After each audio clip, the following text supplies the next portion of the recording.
política, acción humanitaria, atendimiento pastoral, junto a múltiples actores, ¿no? Como son, bueno, las mujeres, los pueblos indígenas, las comunidades negras, la juventud, la niñez, las personas que hoy se encuentran en situación de migración y desplazamiento. La pandemia provocada por el COVID-19 que se está viviendo actualmente a nivel global, como recalcaba Monseñor Gregorio Chávez, tiene efectos particulares en la región de América Latina, pues pone aún más en evidencia las grandes desigualdades estructurales, étnicas, de género, sociales y económicas que ya veníamos, ¿no? Como siendo la región más desigual en el mundo. Desde CREAS trabajamos conjuntamente con un abanico grande de otras organizaciones locales, regionales y globales para que esta cooperación interreligiosa siga jugando un papel central en la implementación de los objetivos de desarrollo sostenible. Y creemos que es muy importante la combinación entre tres elementos: la elaboración teórica, la formación y la incidencia. En los últimos años, ¿no? Hemos coordinado con una serie de actores en la región y a nivel global un proceso de reflexión multidisciplinaria sobre la relación entre ética y economía, que nos ha traído muchas reflexiones y, bueno, muchos desafíos nuevos a pensar y actuar. Actualmente estamos juntamente con la Universidad Reformada de Colombia, la plataforma de universidades protestantes CONACUY, Globetics y el programa Pidesone de la Universidad de Buenos Aires, volcados a un desafío que es un seminario internacional sobre desarrollo sostenible, paradigmas y desafíos frente a la pandemia y la pospandemia. Y tenemos el objetivo de ofrecer un espacio de diálogo, intercambio de saberes y reflexiones acerca de este importante tema que es el desarrollo sostenible. Y las discusiones hasta el momento, ¿no? Nos presenta que hay algunas necesidades que tenemos que reforzar, ¿no? En este contexto especial.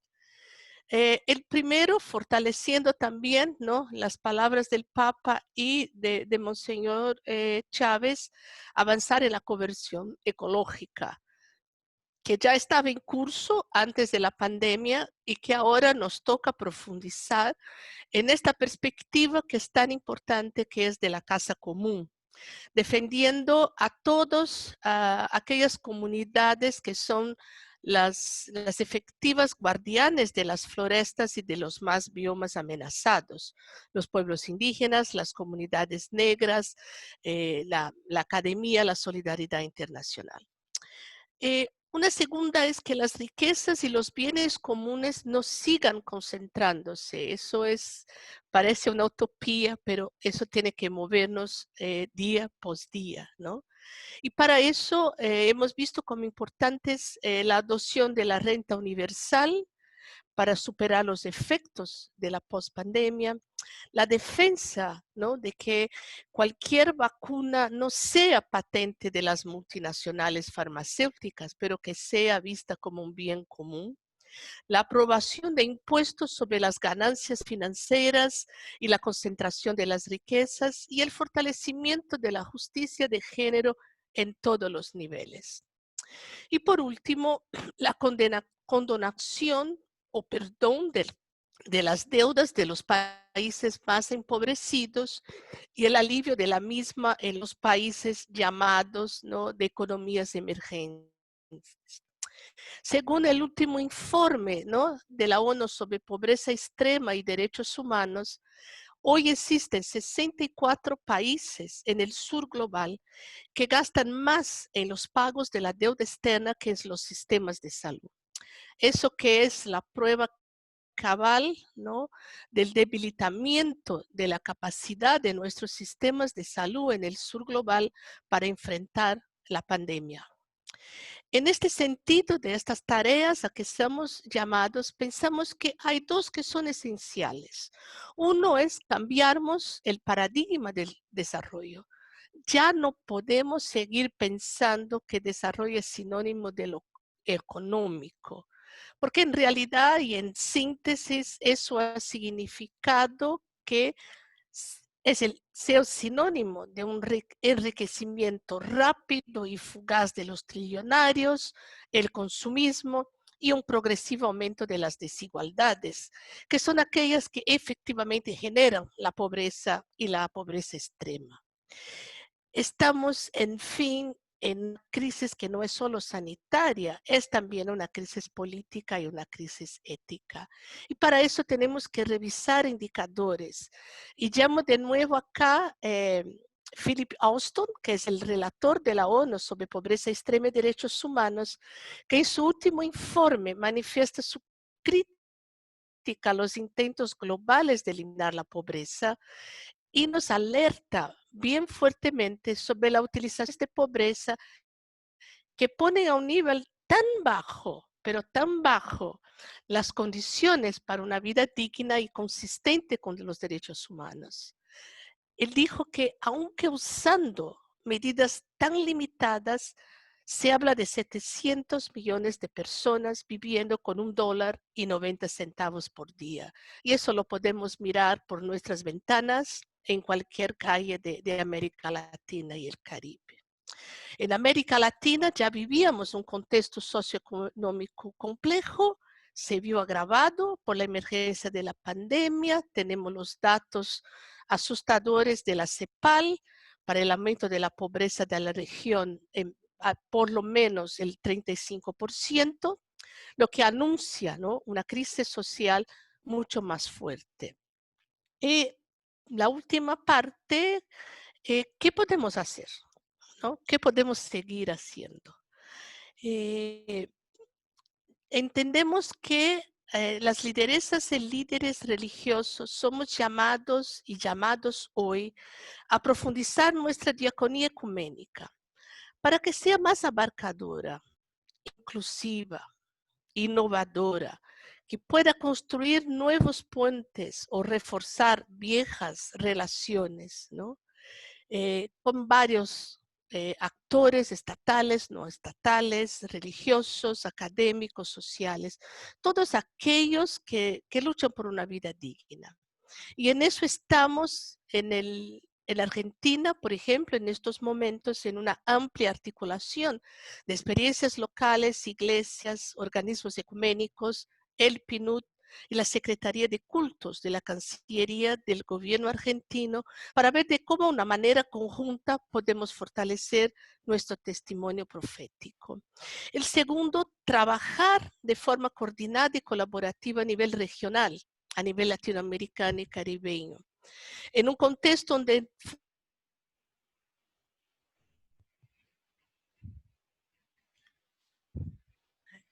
para eso que desde la Alianza ACT evaluamos que es extremadamente importante fortalecer hoy las estructuras intergubernamentales, regionales, apoyar las organizaciones multilaterales.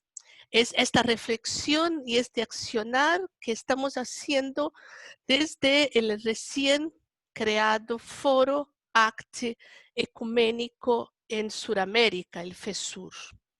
El tercer, trabajar la relación entre nueva economía y dignidad humana. Y eso es uno de los ejes de trabajo de este año de nuestra alianza interreligiosa, en el sentido de incidir sobre la promoción del empleo, asegurar el ingreso económico a los trabajadores y trabajadoras, monitorear las políticas económicas y financieras, repensar cómo actuamos en todo lo relacionado a la justicia tributaria y las finanzas éticas. Y desde lo local, divulgar todas esas miles de experiencias de economía popular y solidaria que en estos espacios, muchas veces de condiciones bastante complejas, construyen cotidianamente la dignidad para nuestros pueblos.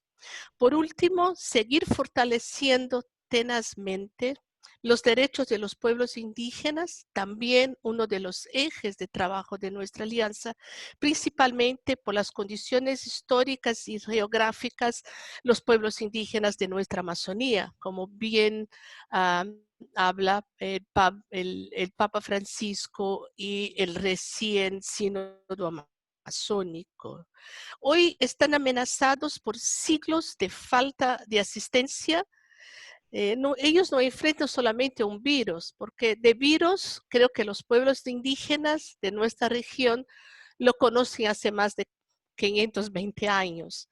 Lo que hoy enfrentan son los peligros representados por madereros, gamonales ilegales, la minería, la expansión de las fronteras agrícolas y las políticas genocidas, que son alentadas por la ganancia de gobiernos y el agronegocio.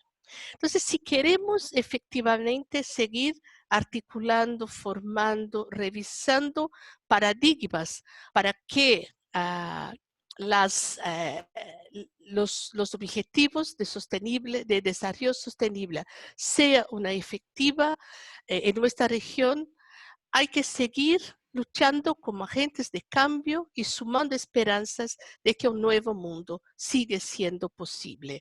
Muy obrigada, muchas gracias. Muchísimas gracias, señora Mara Manzoni, por esta brillante ponencia llena además de propuestas concretas para avanzar en el trabajo por los ODS en la región de Latinoamérica. Nos ha hecho pues un repaso de todas las medidas que se están debatiendo. En algunos países algunas se están implementando, desde la renta universal, también toda la defensa que hay por la casa común, la vacuna como un bien público, la justicia de género, la justicia distributiva, los movimientos que hay de alivio de deuda, etcétera. Entonces, bueno, luego seguiremos profundizando en estas medidas también y ver cómo las comunidades de fe pueden también apoyar su puesta en práctica y su implementación. Le doy a continuación la palabra al señor Joao Diniz, que él es el líder regional de World Vision de América Latina y el Caribe. Desde 1998 está a cargo de diversas áreas dentro de esta organización. Ha sido director nacional en Brasil, director de estrategia regional, asignación de recursos y adquisición de subvenciones y administración de la oficina regional y director de estrategia y dentro del Ministerio de Asuntos de Estrategia, Ministerio de Asuntos Financieros de las Operaciones de Campo Globales. Tiene la palabra señor Joao Diniz, 10 minutos como el resto de los ponentes. A continuar. Muchísimas gracias. Muchas gracias, Marta, y a todos y todas por esta oportunidad. Saludos con buen día desde Costa Rica. El tema es bien importante, principalmente porque vivimos un momento muy delicado en la humanidad. Estamos en ese momento entre asegurar la preservación de la vida que está amenazada por el COVID-19 y al mismo tiempo buscar crear las condiciones para que las generaciones futuras puedan tener una vida más digna con base en los objetivos de desarrollo sostenible. Esto es muy particular en nuestro contexto de América Latina y el Caribe, porque esos dos desafíos, eles se cruzan. La desigualdad, la violencia, la pobreza, la degradación ambiental, todos esos son factores que hacen con que la pandemia se propague más rápidamente en nuestros países, por eso estamos como el epicentro. Y al mismo tiempo hace con que cada día nos quedemos más lejos de lograr alcanzar los objetivos de desarrollo sostenible en nuestra región. Por isso que é clave este tipo de debate e como podemos, desde comunidades de fé, organizações da sociedade, governos, todos, podamos nos unir e ver quais os caminhos que devemos tomar. Assim que celebramos o chamado de las Nações Unidas para a década de ação em la implementação de los ODS. Isso é clave para nós, porque temos estes 10 anos para assegurar de que las generaciones futuras y la generación presente tendrán condiciones más dignas de vida. Y para eso, las comunidades de fe pueden desempeñar un rol muy significativo. El tema de nuestro panel son justamente comunidades de fe. Y hablar de comunidades de fe, hablar de movimientos de personas que se movilizan, que se unen a través de una creencia y de un valor que puede mover a las transformaciones. Por isso que creemos que as comunidades de fé, de las diferentes matizes religiosas que há em América Latina e el Caribe, podem actuar de uma maneira protagônica, assegurando de que os ODS puedan ser implementados em nossa região. E isto, eu digo, primeiro por um aspecto prático. As comunidades de fé estão em toda parte. Elas estão em las zonas mais remotas de nossa região, elas estão em las periferias de las ciudades, em las favelas, em las grandes ciudades. São comunidades estratégicas, tanto por seus valores compartidos, como sua ampla presença geográfica e a influência que hacen las bases comunitárias. Isso não creio que estamos apalancando de maneira adequada. A presença que temos como comunidades de fé, de las diferentes, em las comunidades mais vulneráveis de nosso continente, pode ser um fator de transformação e de cambio. Porque a maioria dos membros das comunidades de fé também são vulneráveis. Às vezes temos a ilusão de que as comunidades de fé, as grandes religiões são ricas, pero em verdade, sua membresia, as pessoas que fazem parte, são principalmente pessoas sencillas, de escassos recursos e vulneráveis a essa situação. Sin embargo, la fe, independente de la religión, es un componente presente en la vida de esas personas vulnerables que sufren las privaciones y las consecuencias de un modelo de desarrollo que privilegia a unos pocos. Por eso que la fe puede ser ese elemento que genera la transformación.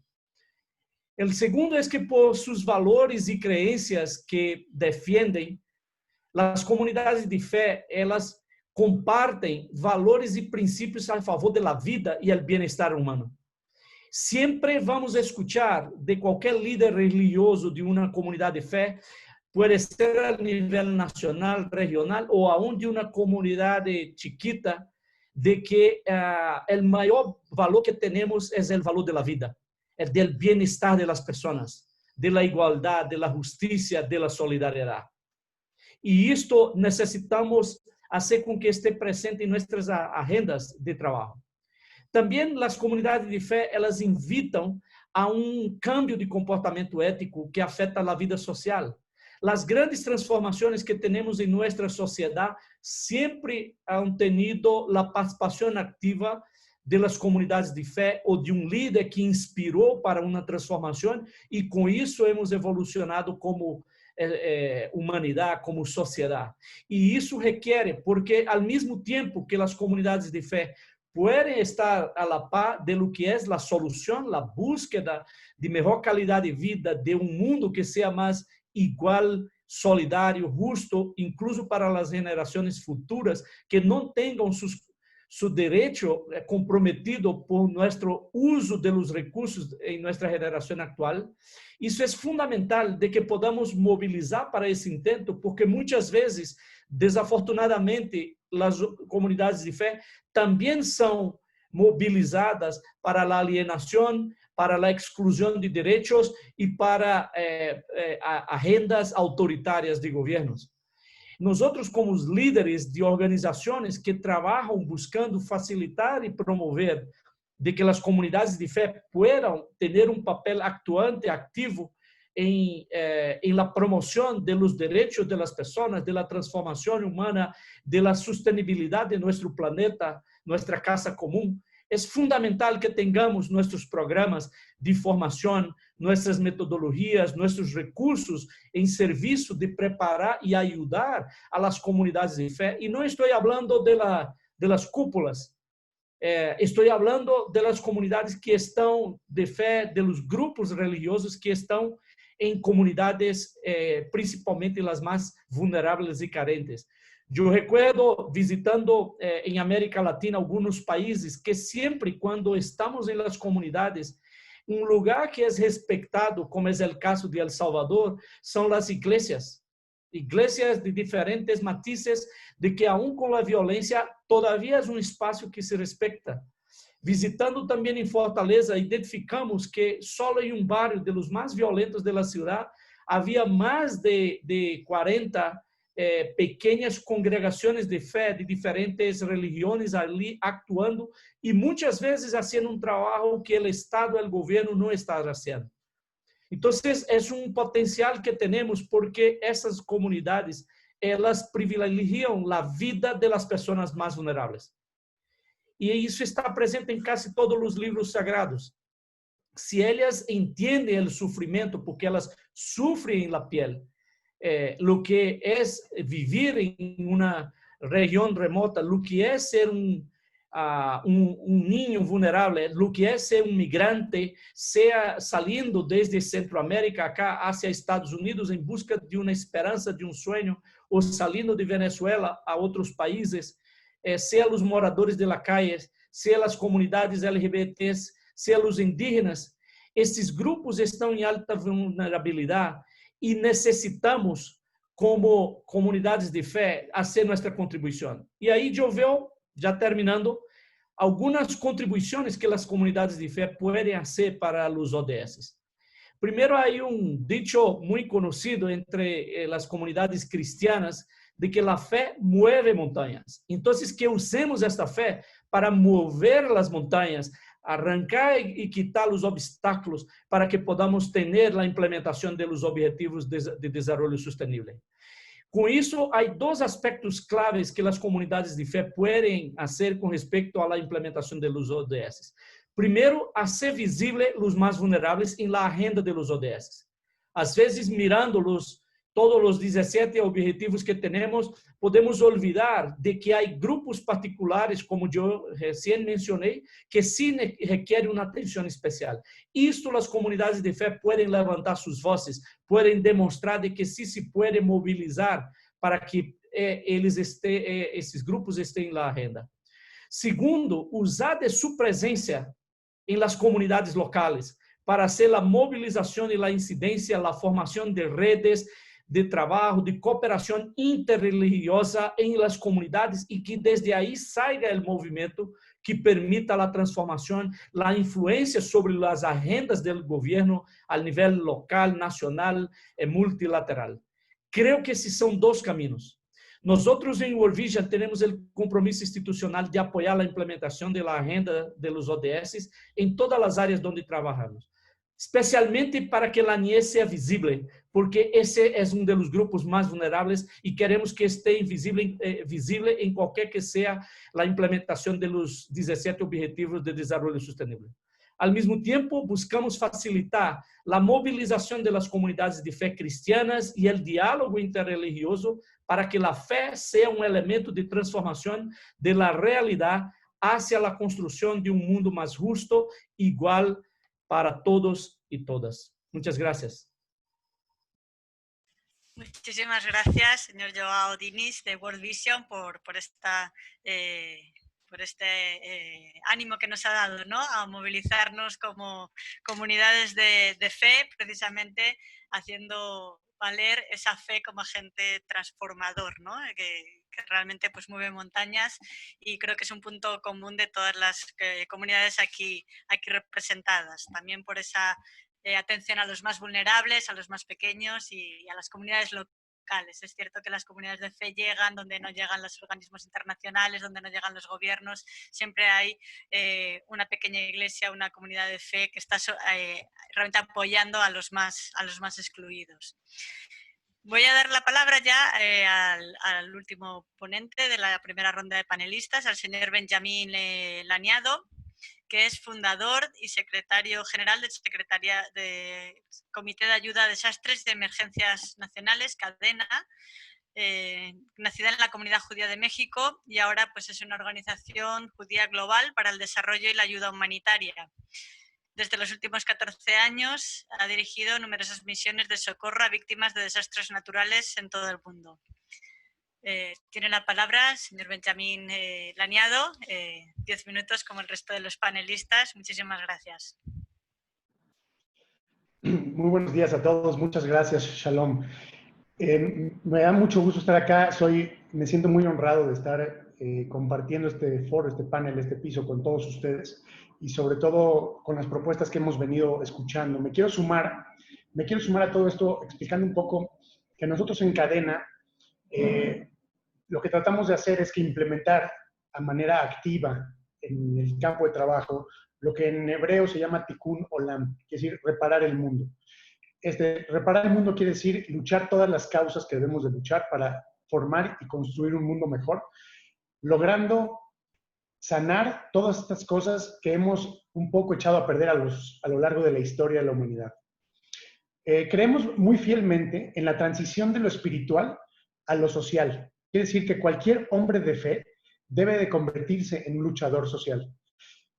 También creemos en la necesidad, que nuestra necesidad existencial es justamente la responsabilidad espiritual. O sea, quiere decir que llevar de todo lo existencial, de todas las necesidades que tenemos en el mundo real, ¿sí? Ese es nuestro deber espiritual como hombres de fe. Y nos dedicamos a activar, a accionar, tanto a la sociedad civil como al sector privado, para hacer ese puente, ese link que tengamos entre la gente que puede, los seres humanos que pueden dar hacia los seres humanos que son hoy en día los más necesitados. Quiere decir que el encuentro con Dios le adviene al ser humano acreditando su sentido en este mundo a través de la acción humanitaria integral. Quisiera explicar un poco a qué me refiero con acción humanitaria integral. Tenemos dos ejes de acción muy importantes. El primero es en base a derechos humanos, quiere decir garantizar la dignidad del ser humano en todos los confines de la Tierra, en las condiciones que a cada quien y a cada comunidad y a cada país y a cada sociedad y a cada cultura le prevalece. Y por otro lado, tenemos otro eje de acción importante que es la gestión integral del riesgo. Es muy importante. Entre estas dos ejes de acción encaramos, ¿sí?, estos desafíos que la sociedad contemporánea está ahorita enfrentando. En relación a los objetivos de desarrollo sostenible, es importante declarar que no hay desarrollo, no puede haber desarrollo si no tomamos en cuenta la gestión del riesgo. ¿Por qué? Porque la gestión del riesgo nos pone a todos en un jaque general, ¿sí? Quiere decir, nos pone en vulnerabilidad total puede ser de manera súbita, lo cual pueda deteriorar o incluso destruir todos los esfuerzos que hemos hecho a nivel global y local en muchos años con tiempo, dinero y esfuerzo, quiere decir, con muchos recursos, agendas totales de gobiernos, de sociedad civil, de sector privado, obviamente de las organizaciones de fe. Entonces, podemos ver esto justamente ahorita en el COVID, donde los países que nadie teníamos en cuenta que iba a suceder algo tan terrible, y entonces nos agarró a todos como un cisne negro, como dice Nicolás Taleb. El cisne negro que es el impacto de lo improbable. Quiere decir que si nosotros construimos desarrollo y no tomamos en cuenta el riesgo, entonces todo se puede venir abajo y vamos a estar o peor o igual en las mismas condiciones de las que estábamos antes. No dejar a nadie atrás es un compromiso total de todas las organizaciones de fe. Yo veo tanto este foro como todos los foros ecuménicos como esos clústeres a los que voy cuando estamos en misiones de ayuda humanitaria, en terremotos, donde estamos atendiendo crisis como conflictos armados, etcétera, o la crisis de migrantes y refugiados. Los clústeres donde estamos todos juntos, donde cada quien pone lo que tiene, donde nos comunicamos sin poner en el centro nuestra propia agenda, sino que poner en el centro al ser humano al que vamos a servir, creo que ha dado resultados muy importantes. Entonces, creo que las religiones estamos en un momento de formar este gran clúster global, donde podamos encarar los desafíos de la sociedad contemporánea y ponernos a la altura, y no nada más a la altura, sino a la vanguardia de la respuesta que se requiere para formar un mundo mejor. La construcción de resiliencia es una agenda importantísima que tenemos que entender que a través de entender lo que es la resiliencia, que es darle a cada persona, a cada familia, a cada comunidad, a cada país, la posibilidad, ¿sí?, independiente de levantarse de sus propias adversidades y ser él el arquitecto, ¿sí?, de su propio destino. Quiere decir, no perpetuar la dependencia de las poblaciones más vulnerables, que es algo muy difícil de lograr. Migrar del asistencialismo a la asistencia orgánica, a la resiliencia sistémica, ¿sí?, que hoy estamos encarando. Hoy el problema de la pandemia nos puso muy claro ante nuestros ojos que el contagio, es decir, la salud es un tema y el bienestar es otro tema tan importante. Entonces, tenemos que atender, encarar todos estos riesgos y amenazas que tenemos como agentes perturbadores sistémicos, que uno se conecta con el otro. Y por eso la resiliencia hoy en día es un tema que todas las religiones debemos de abordar de manera muy profesional, porque hoy en día es casi ya una ciencia que puede darnos herramientas para realmente cambiar realidades allá afuera. Creemos en Tikkun Olam como una doctrina teórica. Creemos en el Tikkun Olam y proponemos un Tikkun Olam a un nivel de un call to action, quiere decir llamadas de acción. ¿Sí? Estamos muy comprometidos con la inclusión y la tolerancia, con la corresponsabilidad, ¿sí? Con la construcción de un mundo mejor, ¿sí? Con valores fundamentales que aprendemos de nuestra identidad de fe, que compartimos todos juntos, que compartimos todos por igual. En hebreo se llamará de una manera, en latín de otra manera, en griego de otra manera, en árabe de otra manera, pero realmente todos creemos en el Gesed, en la bondad, en el Tzedek, en la justicia social, en el Mishpat, en la ley y la moral.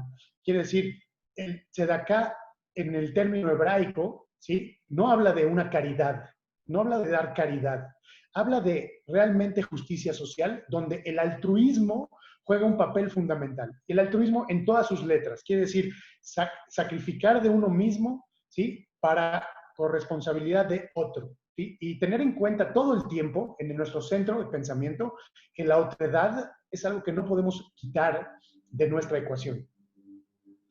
Aquí hay algo importante, que es un concepto que me quisiera compartir, que es la paradoja de la prosperidad. Quiere decir, hay prosperidad en el mundo, inclusive en estos momentos, hay muchos recursos. Tenemos dinero en este planeta para construir otro planeta en sentido figurado. Pero cuando tenemos situaciones de crisis y gente que ayudar, millones o billones de personas, la crisis de migrantes y refugiados, todas las víctimas de desastres naturales en el mundo, ¿sí?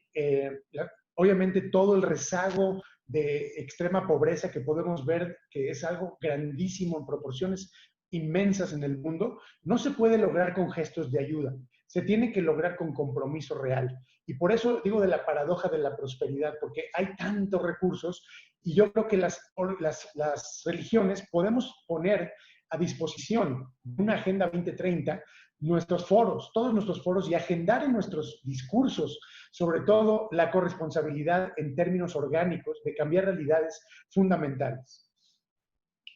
Por último, quisiera compartir que nuestra fuente de inspiración nos debe de mover hacia romper, obviamente, la indiferencia. Y después de eso, activar la osadía para poder romper paradigmas y hacer cosas diferentes para lograr la trascendencia. Eso nos puede ayudar, ¿sí? A de verdad hacer nuestro papel por lo que fuimos fundados como religiones e instituciones de fe, que a final de cuentas nuestro patriarca Abraham fue comandado primeramente con una frase fundamental que la tenemos todos los días, y por eso todos los días nos levantamos para hacer una diferencia, que es: y se bendecirán por medio de ti todas las naciones de la tierra, todas las familias de la tierra. Con esa reflexión, con esa frase fundamental, ¿sí? Los dejo con un punto de pensamiento para poder llevar a la práctica, ¿sí? Y cambiar realidades a partir de nuestra filosofía, a partir de todo lo que sabemos y conocemos del deber ser humano con relación a su deber de esta sociedad que tenemos con Dios. Gracias, muy buenas tardes. Muchísimas gracias, Benjamín, por esta también brillante ponencia, donde pues, nos ha puesto también el dedo en esa parte más humanitaria de gestión del riesgo, cómo realmente pues, pone la vulnerabilidad, nos pone a todos en vanguardia, ¿no?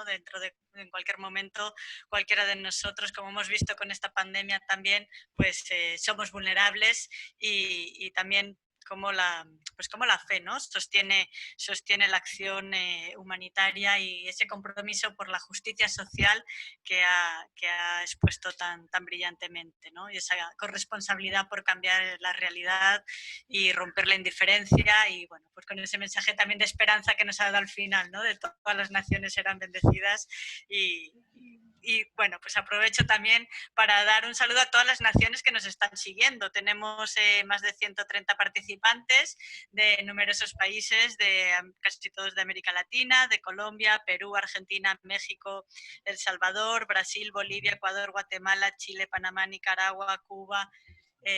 Nos están saludando Costa Rica por el chat y también, bueno, también hay participantes desde Suiza, desde el Congo y desde Estados Unidos. Entonces, bueno, pues bienvenidos todos. Las preguntas que quieran hacer los panelistas, los participantes, pueden hacerlo a través de la opción de Q&A que está habilitada para hacer preguntas a los panelistas. Les pido también que indiquen a quién se la quieren formular, si no es una pregunta general, si es a una persona en concreto del panel, pues que lo indiquen. Nos saludan también desde Honduras, que no lo he nombrado, bienvenidos. Y bueno, mientras vamos gestionando esas preguntas de los participantes, pues también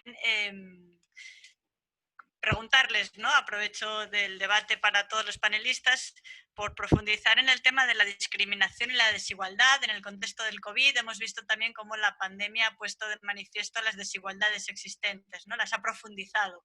Entonces también ¿cuál sería el rol de los líderes religiosos, de las comunidades de fe en el abordaje de esta discriminación y la desigualdad? Que ya existía antes, se ha visto ahora profundizada, y cuál es el papel de las comunidades de fe que están ahí tan cerca de los más vulnerables, de los más discriminados, para combatir ese discurso del odio, ¿no? Y esa discriminación que estamos también siendo testigos, ¿no? Cómo se ha exacerbado esa crisis también en este contexto. Entonces, si alguno de los panelistas quiere intervenir, por favor, adelante.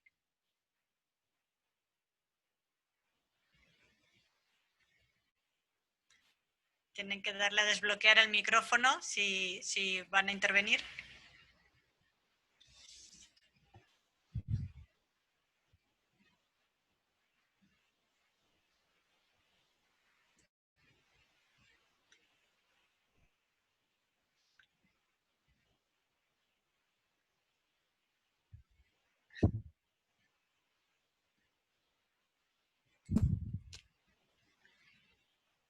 Bueno, pues mientras esperamos también pues alguna intervención, alguna respuesta, voy a ir leyendo algunas de las preguntas que están llegando por parte de los participantes. Esta es muy concreta, relacionada más con el monitoreo, la evaluación del impacto de los procesos de desarrollo, ¿no? Dice la pregunta de Silvia Correa: un gran reto que se tiene son los procesos de monitoreo y evaluación del impacto de las organizaciones basadas en la fe. Aunque se sabe de su gran influencia, los programas basados en evidencias siguen siendo un gran reto. La formación se da, pero el alcance que tiene para el desarrollo es un reto para evaluarlo. Alguno de los panelistas que tiene más experiencia en proyectos, si quiere responder, creo que Joao, estás muy bien, adelante. Sí, Marta, gracias. Mira, primero, no esperar de comunidades de fe que puedan tener todas las capacidades técnicas necesarias para hacer un programa de desarrollo, porque su esencia de su origen y su propósito va en otra dirección. No estoy diciendo de que no es importante tener el monitoreo, evaluación del impacto, pero ahí es donde entra el asocio y el apoyo. Por ejemplo, hay organizaciones que son cristianas o de otras religiones, pero que son especializadas en el tema de desarrollo, que son ONGs con base en la fe, y hay varias, y que pueden de alguna manera también apoyar en ese proceso de los diseños, de generar la evidencia del impacto, la evidencia del cambio. También el asocio con universidades, las propias organizaciones multilaterales. Yo pienso que es más como comprender la realidad de las comunidades de fe y desde ahí qué tipo de apoyo se puede brindar las organizaciones que son especializadas, ¿no? De gobierno, de la academia o de las ONGs y a buscar el socio. No creo que ninguna de las organizaciones solas serán posibles de hacer toda la movilización que se requiere para esto, pero el esfuerzo conjunto puede incluso apoyar en las debilidades específicas que sí estoy de acuerdo que es un tema que merece se trabajar. Bueno, pienso que completando un poco eso, lo importante es cómo crear también nuevas metodologías que puedan medir con nuevas métricas y nuevos sistemas la contribución que las OBFs, las organizaciones basadas en la fe, pueden proponer en términos de los ODS, ¿no? Y creo que en este sentido, no me voy a extender, pero pienso que desde Argentina tenemos una experiencia que desde CREA hemos hecho y podemos hacer llegar ahí a los participantes, que fue toda una construcción de métricas, ¿no?, de impacto para evaluar la contribución de las organizaciones basadas en la fe, en el caso concreto de Argentina. Entonces, me parece que sí, yo pienso que está dentro de lo que hablábamos de una diaconía que presupone también una innovación, ¿no? Y me gustó mucho la palabra que Benjamín hablaba de la osadía, ¿no? Creo que con estas cosas es posible, ¿no? Sí, creo que en este sentido es muy importante que podamos intercambiar más lo que estamos haciendo y la alianza puede ser un elemento importante para esa articulación. Gracias. Muchas gracias por las dos respuestas. Tenemos una pregunta para el excelentísimo cardenal relacionada con la frase que ha citado, ¿no? De Dios perdona siempre, el hombre perdona a veces, la naturaleza no perdona nunca. Entonces le preguntan el señor José Piñero, si al señalar que la Tierra no perdona y que una de sus respuestas, pues lo estamos viendo también con la crisis del coronavirus, se asume que el origen del COVID responde a un problema de modelos económicos. Gracias por la pregunta. Sí. Mucha gente sencilla vio la pandemia como un castigo de Dios. Fue importantísimo decir, no, Dios no castiga. Estamos pagando nuestros pecados con la naturaleza. Este acto es importante profundizarlo. Y aquí ha salido varias veces el tema, porque el futuro se construye desde un respeto también al medio ambiente. La casa de todos está tan maltratada que esos son los resultados. Creo que es importante este tema porque mucha gente dice, Dios nos está castigando. Entonces, para que esto no se repita, hay que cambiar el modelo. Y el modelo de desarrollo que tenemos funciona, como decimos aquí, fabricando más pobres. Así decíamos en el tiempo del Tratado de Libre Comercio, ¿recuerdan, no? El neoliberalismo. Entonces, qué importante es una visión nueva donde la gente se vuelve protagonista. El pueblo se vuelve protagonista, como decía alguien de los compañeros, no simplemente destinatario. Y esa visión se está logrando hacer avanzar. La gente está protagonista de su futuro, no simplemente quien recibe pasivamente una ayuda que la empobrece todavía más. Muchas gracias. Otra pregunta ahora para el señor Benjamín Laniado, viene de Ronel Ángel Chipana Peña. Le pide que explique un poco más sobre el hombre de fe luchador social. Si puede desarrollar más este mensaje tan potente que nos ha dado. Claro, con mucho gusto. Gracias por preguntar, porque sí tengo la oportunidad de profundizar. Nosotros vemos en nuestros textos fundamentales en la Biblia como a todos nuestros próceres, a nuestros patriarcas, nuestros profetas. Pero si nos damos cuenta de lo que está escrito, vamos a ver que la gran mayoría de su tiempo de estos patriarcas, como Abraham, ¿sí?, como Moisés, estaban trabajando por el bien de los demás. Quiere decir, a veces nos confundimos un poco en la cuestión como muy mística espiritual, ¿sí?, y su conexión con Dios. Quiere decir, a veces damos y ponemos énfasis en eso. Yo lo que creo es que un hombre de fe y si vemos los casos bíblicos que nos dan la jurisprudencia para entender como base ideológica, que el mundo o sea, el mundo que tenemos que enfrentar necesita de líderes y de agentes de cambio.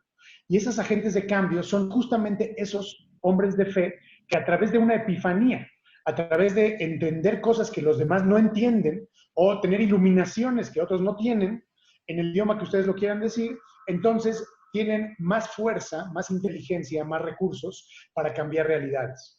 Entonces, yo estoy inspirado en esos hombres, ¿no? En Abraham y Moisés, por ejemplo, en José, si ustedes ven la narrativa de nuestros profetas anteriores y posteriores, van a ver que eran luchadores sociales, críticos, que querían cambiar realidades todo el tiempo. Y a veces eran queridos, a veces no eran queridos, pero no importa, nunca claudicaban y nunca abandonaban el camino. Vamos a ver que defendían la justicia social, defendían al más vulnerable. Y entonces, si entendemos ese concepto, que también está dicho en nuestros textos fundamentales, donde Dios es un Dios celoso de aquellos que son indiferentes ante la viuda, el huérfano y el desamparado. Entonces, si ponemos a valor actual, presente, quién es la viuda, ¿sí? ¿Quién es el huérfano y el desamparado? Pues vamos a ver todas estas millones de personas que están viviendo abajo, por ejemplo, de la línea en la extrema pobreza, que han sido discriminados, que han sido sojuzgados, que han sido esclavizados, que realmente no tienen vida, una vida garantizada con dignidad. Entonces, para mí, ese es mi mercado meta a partir de ser un hombre de fe, que entiendo el porqué filosófico de mis acciones, pero que lejos de dejarlo en una doctrina teórica, estoy comprometido a llevarlo a la acción para cambiar realidades en esa sociedad que siento que tengo con el creador y el arquitecto de este universo. Muchísimas gracias. Tenemos una pregunta que va pues, para todos. Quizá el propio Elías podría ser el que la puede responder mejor, ¿no? Dice, en México existen consejos interreligiosos a nivel estatal. ¿Cómo se pueden generar redes interreligiosas a nivel internacional para tener ejes de acción común para salvaguardar los derechos humanos? Creo que este evento es un ejemplo de ello y Elías quizás nos puedes elaborar un poquito más la respuesta. Bueno, muchas gracias Marta y muchas gracias también a quien nos hace la pregunta. Bueno, Religiones por la Paz es un ejemplo justamente de una asociación multirreligiosa internacional que trabaja para la cooperación entre comunidades religiosas de todo el mundo en favor de la paz. Y como bien decías tú hace un momento, este seminario web, este evento paralelo del Hybrid Political Forum, es un ejemplo tangible de cómo se materializa esta cooperación. Acerca de México, bueno, nosotros como Religiones por la Paz tenemos asociado al Consejo Interreligioso de México, que está basado en la Ciudad de México, y hemos tratado de alentar que los diferentes consejos interreligiosos ubicados al interior de México, es decir, en los diferentes estados de la federación, puedan también agruparse de algún modo a nivel federal y puedan también de este modo participar en la Red Internacional Mundial de Religiones por la Paz. Y estamos atentos a apoyarlos y en esa dirección. Muchísimas gracias. Tenemos una pregunta que viene de Italia, desde Roma, de María Lía Cervino, para el cardenal Rosa y para Mara Luz. Dice, quisiera preguntar si al cardenal y a Mara Luz, si piensan que el impacto del coronavirus es mayor en las mujeres vulnerables de América Latina, porque piensa la que pregunta que son las que más sufren. ¿Cómo es el impacto del coronavirus entre las mujeres vulnerables? Es un estudio en El Salvador sobre violencia doméstica. Al estar en confinamiento, ahí estaban los hombres en la casa. Los datos eran bastante asustadores. Muchas mujeres y niñas habían sido abusadas, maltratadas de todo tipo de forma, y eso pues se publicó. Segundo elemento de distintas direcciones es que entre los que mueren de esta pandemia son mucho más los varones que las mujeres. Ese dato también llama la atención, ¿verdad? Pero en el caso de El Salvador es así. Las estadísticas de cada día muestran muchos hombres que mueren y pocas mujeres. No sé cómo explicar eso, pero este es el dato estadístico. Hay dos cosas que, de cierto modo, contradictorias, pero las dos son reales. Porque la primera es la más grave, porque la mujer sigue siendo maltratada psicológicamente, físicamente y sexualmente.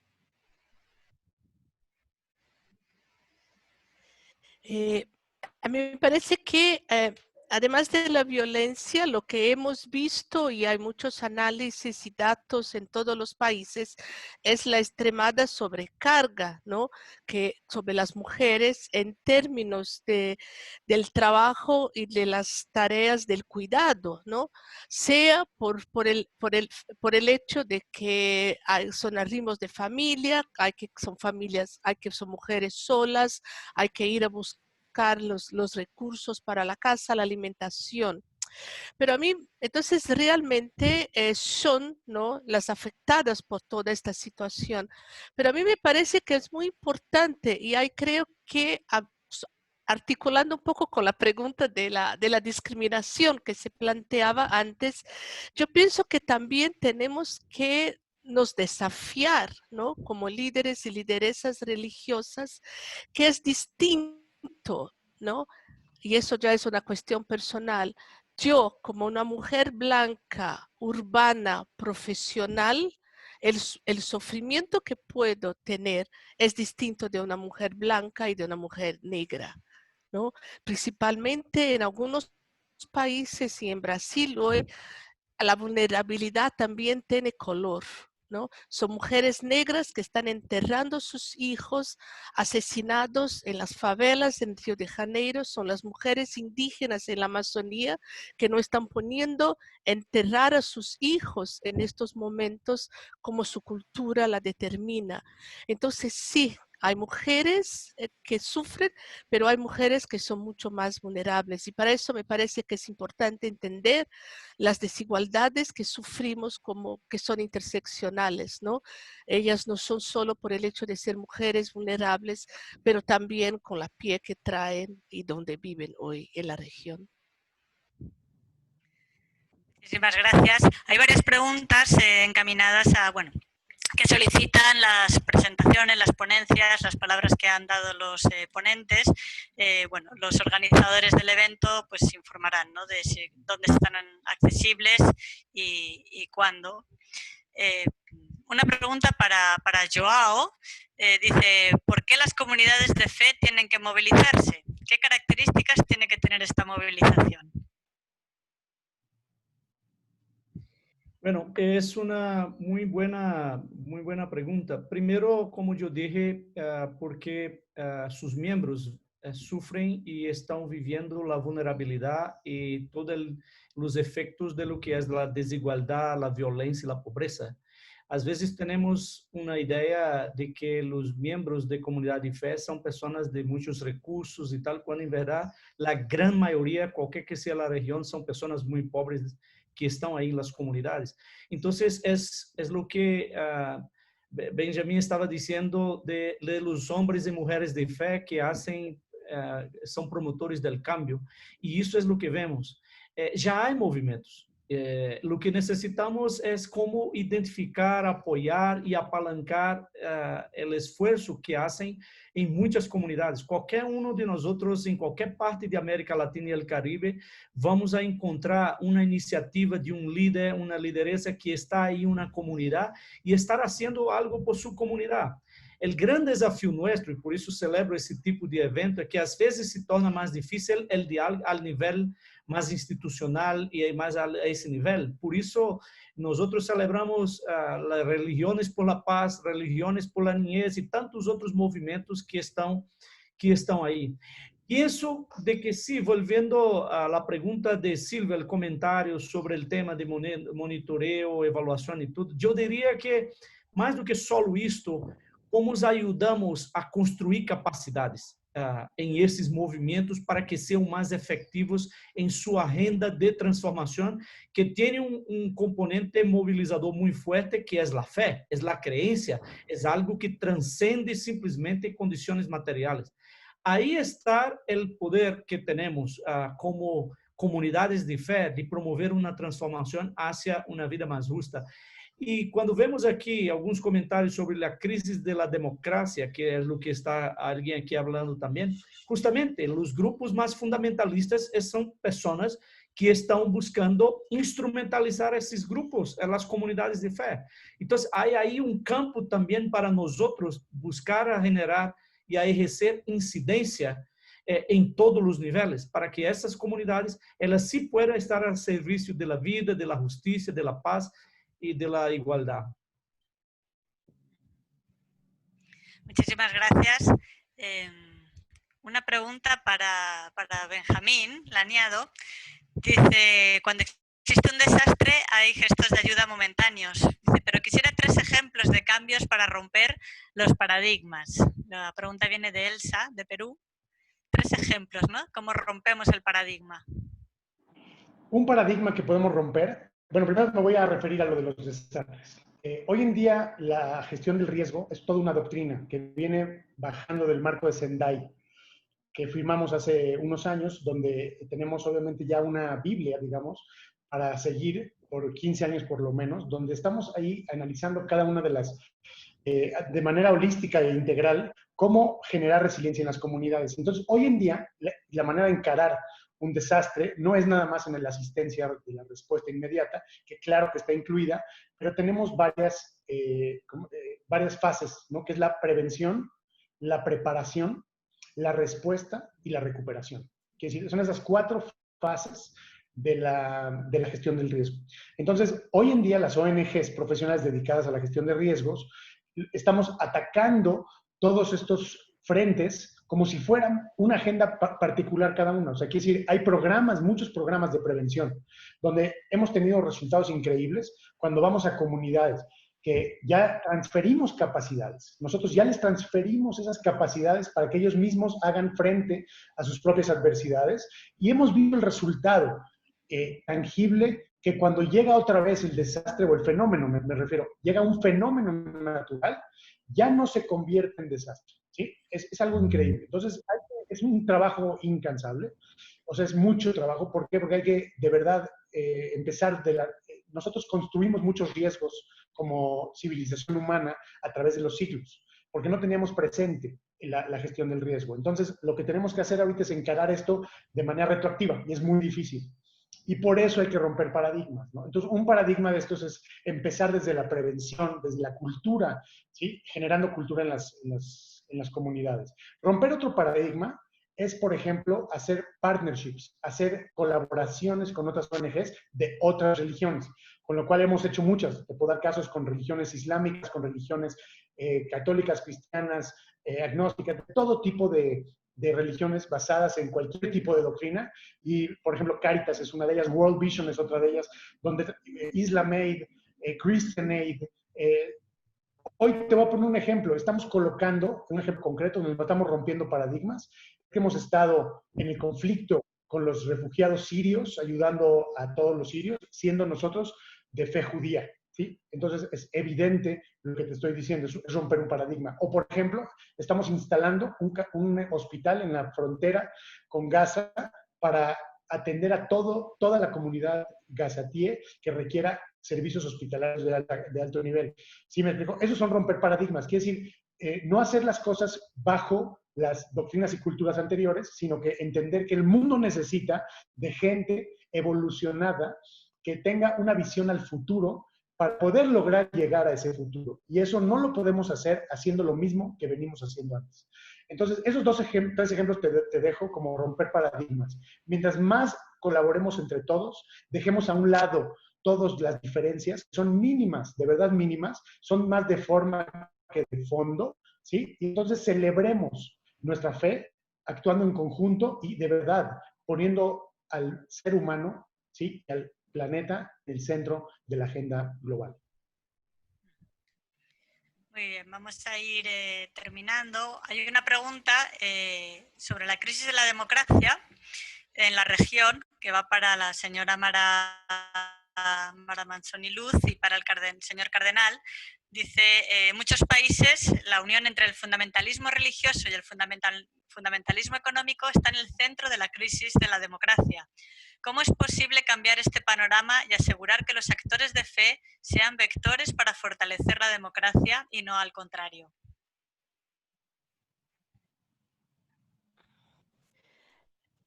Mara. Bueno, una muy buena pregunta. Creo que eso abre para un nuevo webinar. Me parece que son importantes tres cosas para lanzar. Una es, me parece importante entender, investigar qué son efectivamente estos fundamentalismos, ¿no? Y yo decía que desde el Foro ACT de Sudamérica estamos con una gran investigación sobre los efectos de los fundamentalismos en las democracias y derechos humanos a nivel de Sudamérica. Entonces, eso me parece que estudios como estos son importantes para entender. El segundo, creo que es a la construcción de nuevas narrativas desde lo bíblico, lo teológico, bueno, desde lo que donde estamos y pensamos que es importante hacer estos diálogos. Y el tercero es articularse con todos los sectores, países que están enfrentando más el tema del fundamentalismo religioso y económico, se ven, pienso que obligados a ir en la dirección que decía Benjamín, ¿no? De superar las divergencias y superar las diferencias y actuar de manera conjunta. Me parece que estos tres elementos como para lanzar. Gracias. Hay una habilidad de Monseñor Romero que es bien interesante a propósito de esta temática. Él es de pueblo y masa. Dice, ¿qué es la masa? Un montón de gente. Cuanto más ignorante, mejor. Cuanto más alienada, mejor. ¿Qué es el pueblo? Es la comunidad donde todos conspiran buscando el bien común. Bellísima reflexión de Romero, y ciertamente la religión puede ser instrumentalizada para crear masa, no para crear pueblo. Y si Dios quiere salvarnos como pueblo. Creo que muchas de las instituciones hablan del pueblo de Dios, de los profetas, de los patriarcas, que eran líderes de un cambio social. Creo que es importante esa idea que, repito, es manipulada por los que quieren hacer la religión un instrumento de alienación y no de liberación.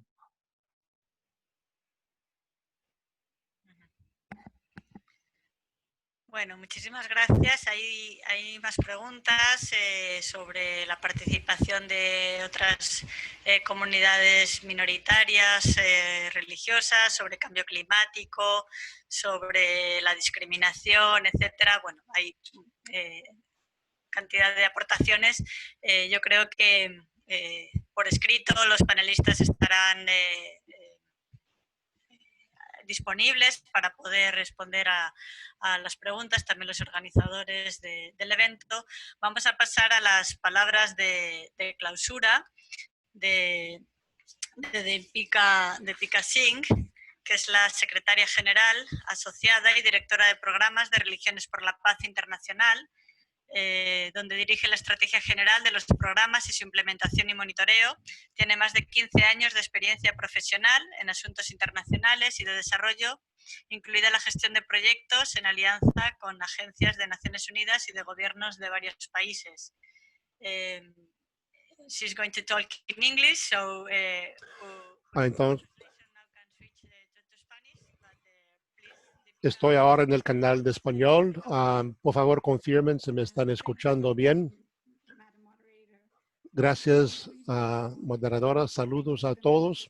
Gracias a los miembros de la Alianza Interreligiosa por la Agenda 2030 y Religiones por la Paz. También es un placer estar asociado con ustedes con esto y gracias por el liderazgo y la facilitación que posibilitó todo esto.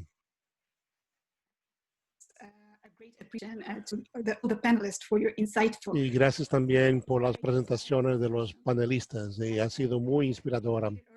Como fue indicado antes, COVID-19 ha sido un tremendo impacto con la pérdida de vida y de viviendas, o un retraso a muchos de los progresos que hemos logrado, especialmente en América Latina y el Caribe. Por otro lado, el progreso para alcanzar los objetivos de desarrollo va a minimizar los impactos de la pandemia. Manteniendo esos dos factores, es crítico que podamos acelerar los esfuerzos de los objetivos de la ODS, y los grupos religiosos tienen un papel muy importante para jugar, y como los panelistas ya han indicado, es más urgente ahora que nunca que los consejos interreligiosos, con la participación activa de los líderes, mujeres y jóvenes, pueden reforzar de concientizar, educar, abogar y tomar acción concreta que puede contribuir a la mayor cohesión social. Tenemos que establecer asociaciones y luchar contra las causas, a raíz de las causas, por la mayor responsabilidad y mayor transparencia, y de manera constructiva influenciar los gobiernos para que mantengan sus promesas para mantener los desarrollos sostenibles. Con los 15 años de experiencia podemos ver el poder de la colaboración ecuménica, y en esta crisis ecuménica podemos creamos un fondo ecuménico para responder a la pandemia y al virus, dando ayudas a los consejos interreligiosos y grupos de fe para tener esfuerzos en base a la evidencia de cómo prevenir, luchar contra la discriminación, dar apoyo psicosocial para las comunidades más vulnerables. Y estamos muy complacidos de que los 5 de los consejos interreligiosos en la región ya recibieron financiamiento a través de esos fondos, y estamos pidiendo grupos de comunidad y base de fe también para contribuir a estos financiamientos, para aumentar lo que podemos dar para mayor colaboración interreligiosa contra la pandemia y otras pandemias que pueden surgir en el futuro. Como secretario de Naciones Unidas, todos tenemos que estar en solidaridad y compasión para poder superar esta crisis y crear una sociedad inclusiva y sostenible que no deja a nadie atrás. Muchas gracias. Thank you so much, Deepika, for your words. Bueno, hemos llegado ya al final del evento. Pido a los panelistas que enciendan todos la cámara porque queremos hacer una foto también de todos los que hemos participado para bueno, dejar constancia del diálogo que hemos tenido, ¿no? Donde pues con los puntos en común que todos compartimos, el ser humano en el centro, la fe compartida, el compromiso por los pobres, no dejar a nadie atrás. Los ODS, la Agenda 2030 es una visión, es un camino, y bueno, las comunidades de fe son parte fundamental para lograr su cumplimiento y su acción con las poblaciones más vulnerables. Entonces, vamos a hacer la foto. Yo creo que nos faltan 2 cámaras por encender, Paula y el administrador. Y Elías, cuando tú quieras también. No, está bien así la foto, está bien. Muy bien. Pues muchísimas gracias a todos los participantes. Hemos tenido más de 130 de muchísimos países que han estado participando. Gracias a todos por las preguntas. Siento no haber podido formular todas, pero bueno, quedan por escrito y trataremos también de responderlas en los próximos días. Gracias a todos los panelistas por sus excelentes presentaciones, ponencias. Hay muchas solicitudes de que quieren sus palabras también por escrito. Si las tienen preparadas, por favor las comparten también con la organización y así se pueden distribuir a todos los que están interesados. Y bueno, pues esperamos vernos muy pronto todos para seguir compartiendo pues todo este proyecto común, ¿no? este camino común. Muchísimas gracias a todos. Muchas gracias a todos también. Enormes gracias. Gracias. Muchas gracias. Feliz día para todos. Feliz día. Hasta pronto. Muchas gracias. Bueno.